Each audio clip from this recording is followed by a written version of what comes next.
আলহামদুলিল্লাহ মাত্র একটা ভিডিও 1 লাখ ভিউ হওয়ার পরে আমি যতগুলা ভালোবাসার আপুদেরকে পেয়েছি। থ্যাংক ইউ সো মাচ আপুরা, আপনারা অনেক ভালো। 5টা দিন ধরে আমি খুব অসুস্থ, মানে এমন একটা অবস্থা হয়েছে মাথা তুলতেই পারতেছি না। যদি আমার বাচ্চাটা বেশি ছোট না হইতো, একটু বড় হইতো, আমি সিএমএইচ গিয়ে ভর্তি হয়ে থাকতাম। বাট এই ছোটো বাচ্চাকে নিয়ে যদি সিএমএইচ যায়, এখন চারদিকে যে হামের প্রবলেম হচ্ছে, আমি চাচ্ছি না যে সিএমএইচে গিয়ে ইনার কোনো প্রবলেম হোক। তো যাই হোক, বুধবারে আমি একটা ভিডিও পোস্ট করি, ওই ভিডিওটা প্রায় 1 লাখ ভিউ হয়। অনেক আপুর পেজে বা আইডিতে হয়তো গিয়েছে, যাওয়ার পর কোনো কারণে সামহাও তারা আমাকে পছন্দ করেছে। আর এই 5টা দিনে তাদের ভালোবাসায় আমি মুগ্ধ হয়ে গিয়েছি। কিভাবে বুঝলাম? আমি যে 5টা দিনের ছবি বা ভিডিও আপলোড দিয়েছি, তারা কি সুন্দর করে কমেন্ট করে, এবং বেশিরভাগই মেয়ে। আমি প্রত্যেক দিন ডে দেই, সেই ডেতে যদি 200টা ভিউ হয়, প্রায় 70 থেকে 80 জন রিয়াক্ট থাকে, সেগুলো সব লাভ রিয়াক্ট, আর সবগুলোই মেয়ে। এটা ভাবলে আরও বেশি শান্তি লাগে। সবসময় শুনে আসতাম মেয়েরা নাকি খুব হিংসুটে, মেয়েরা নাকি একে অপরের সুখ সহ্য করতে পারে না। বাট আমার কপালটা আসলেই আলহামদুলিল্লাহ অনেক ভালো।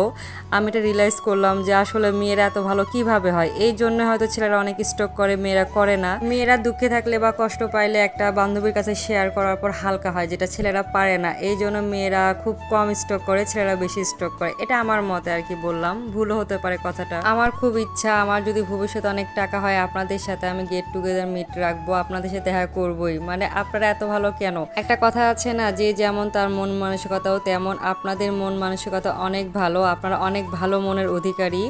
তো যাই হোক, আল্লাহ যেন আপনাদের মনের আশা পূরণ করে, আপনারা যেন অনেক ভালো থাকেন। কারণ দিন শেষে আপনারা অনেক ভালো মানুষ, কারণ একটা অপরিচিত মানুষকে অনেক ভালোবাসা দিচ্ছেন। এখন অনেকের মনে প্রশ্ন জাগতে পারে, ছোট একটা মেটার নিয়ে আমি এতটা কেন এক্সাইটেড? এটার রিজনও বলতেছি আপনাদেরকে। যেহেতু 5-6 দিন আগে আমার একটা ভিডিও 1 লাখ ভিউ হয়েছে, ওখানে প্রায় 90% মানুষই ভালো রিয়াকশন দিছে বা কমেন্ট করছে, ভালো কথা বলেছে, আর 30% লোক খারাপ কমেন্ট করেছে। আর ওই 3টা দিন আমি ওই 30% মানুষের জন্য মন খারাপ করেছিলাম। আমার মেয়ের উপর আমি রাগ করেছি, মানে আমি অনেক ডিপ্রেসড হয়ে গিয়েছিলাম। বাট যখন ওই পোস্টটা ডিলিট করে দেই, এই 2টা দিন আমি এতগুলা আপুর যখন ভালোবাসা পাইলাম, তখন আমার নিজের কাছে খুব ভালো লাগা কাজ করতেছিল।